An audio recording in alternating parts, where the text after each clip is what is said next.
જિલ્લામાં ધોધમાર વરસાદને પગલે અનેક રસ્તાઓમાં ખાડા પડવાની ઘટના સામે આવી છે તો આ તરફ ચાણસ્મા મહેસાણા વચ્ચેનો રોડ તૂટ્યો રોડ વચ્ચે 10 ફૂટનો ઊંડો ખાડો પડી જતા વાહન વેપાર પણ બંધ કરવાની ફરજ પડી છે રોડ નીચેથી પાણીનો ધસમસતો પ્રવાહ વહેતો જોવા મળ્યો ત્યારે ભારે વરસાદને કારણે રોડ તૂટ્યો છે રોડની વચ્ચોવચ્ચ જ મસ્ત મોટો 10 ફૂટનો ઊંડો ખાડો પડ્યો છે જેને લઈ વાહન વેપાર પણ બંધ કરવાની ફરજ પડી ઘટનામાં સદનસીબે કોઈ જાનહાનિ નહીં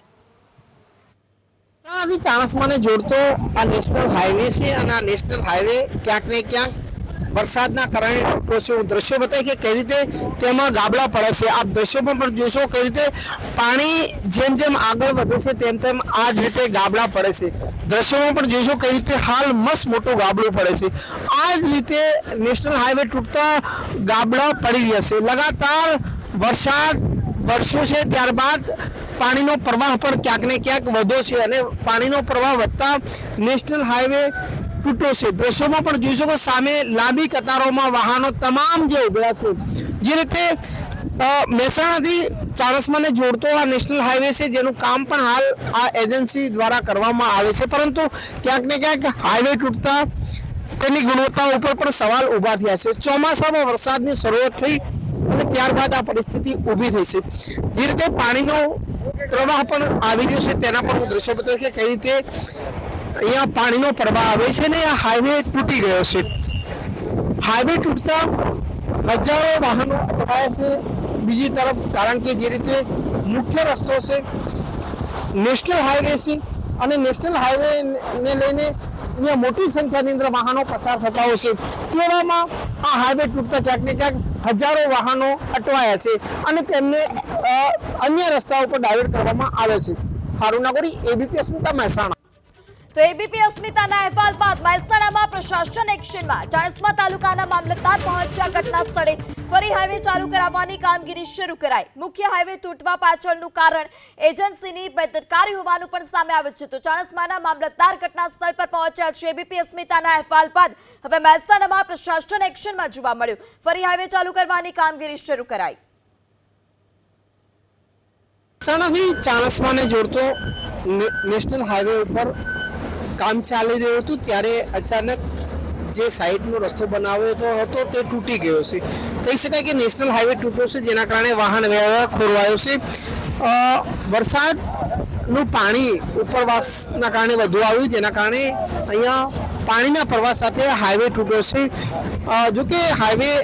રિપેરિંગ કરવા માટે હાલ મશીનરી કામે લગાવી છે ને જે બાજુનો રસ્તો છે તે ચાલુ કરવા માટેની તજવીજ હાથ ધરવામાં આવે છે પરંતુ ક્યાંક ને ક્યાંક તંત્રની લાપરવાહી કહી શકાય કારણ કે જે રીતે રસ્તો બનાવવામાં આવ્યો હતો અને ત્યાં પાણીનું વહેણ હોવા છતાં તેની પૂરતી વ્યવસ્થા નથી કરી સવાલ એ છે કે કોઈ અકસ્માત કે કોઈ આમાં જ્યારે પણ તૂટ્યું ત્યારે કોઈ ઘટના બની તો જવાબદાર કોણ હતું મારી સાથે ચાણસ્માના મામલતદાર છે મેડમ આ હાઈવે તૂટવાથી કઈ રીતનો વાહન વ્યવહાર ખોરવાયો છે હાલ જે રોડ તૂટી ગયો છે એના કારણે જે વાહન વ્યવહાર અત્યારે અમે અહીંયાથી બંધ કર્યો છે ને જે મહેસાણા માટે જવા માટે વાયા મોટરથી ધીરોજ જવા માટેનો રોડ અત્યારે ચાલુ છે અને પોલીસ બંદોબસ્ત રાખેલો છે જેના કારણે અહીંયાથી અત્યારે કોઈ પસાર ના થઈ શકે કોઈ વાહનનું પણ એની વૈકલ્પિક વ્યવસ્થા કરી છે અત્યારે મેડમ આ હાઈવે કયો છે અને કેટલું વાહન વ્યવહાર આ રોડ ઉપર રહે છે આ મહેસાણાનો જે હાઈવે છે અહીંયાથી જ મહેસાણા જે છે એમાં વધારે બહુ આખો છે જે કચ્છ સુધીને જોડે છે એના કારણે અહીંયા વાહન વ્યવહાર વધારે હોય છે રોજનો મેડમ જે એજન્સી કામ કરે છે તેની લાપરવાહી કહી શકાય કારણ કે વરસાદનો સમય છે જે સાઇડ રોડ બનાવ્યું હતું તેની પૂરતા નથી કરી કાચું છે અને એના કારણે આ ઘટના બની છે ક્યાંક ને ક્યાંક એજન્સી જવાબદારી છે આપ માનો છો એટલે અત્યારે કામકાજ ચાલુ છે અને એના કારણે કદાચ કામકાજ અધૂરું રહી શક્યું હોય ને એના કારણે અત્યારે બધા વરસાદ જે ખેતીનું આવ્યો છે ખેતરોમાંથી એના કારણે થઈ શકે પૂછી લઈએ છીએ તપાસ કરી લઈએ છીએ મેડમ પણ કોઈ અકસ્માત થયો કે અહીંયા વેન જ્યારે તૂટ્યું ત્યારે કોઈ વાહન પસાર થતું હોત અને કોઈ ઘટના બની તો જવાબદારી કોની હોત હા તો એ એજન્સી જે આપેલી છે એની જવાબદારી રહેતી આપ સમજી શકો છો જે રીતે એજન્સીની મોટી લાપરવાહી કહી શકાય કારણ કે આ રોડ છે તે કોઈ સામાન્ય રોડ નથી પરંતુ નેશનલ હાઈવે છે નેશનલ હાઈવે હોવા છતાં નેશનલ ઓથોરિટી આખર કરે છે શું આરએનબી વિભાગ સ્ટેટ અને નેશનલ કરે છે શું, તો એક સવાલ છે. કારણ કે વરસાદની આગાહી હતી, રાજ્ય સરકારે પણ સમગ્ર ગુજરાતમાં એલર્ટ આપ્યું હતું, ત્યારે પણ તંત્ર ક્યાંક ને ક્યાંક કુંભકર્ણની નિંદ્રામાં હોય તેવું લાગે છે. કારણ કે જે રીતે હાઈવે તૂટો છે ને આ તરફનો વાહન વ્યવહાર ખોરવાયો છે. હારૂન નાગોરી, એબીપી અસ્મિતા, મહેસાણા.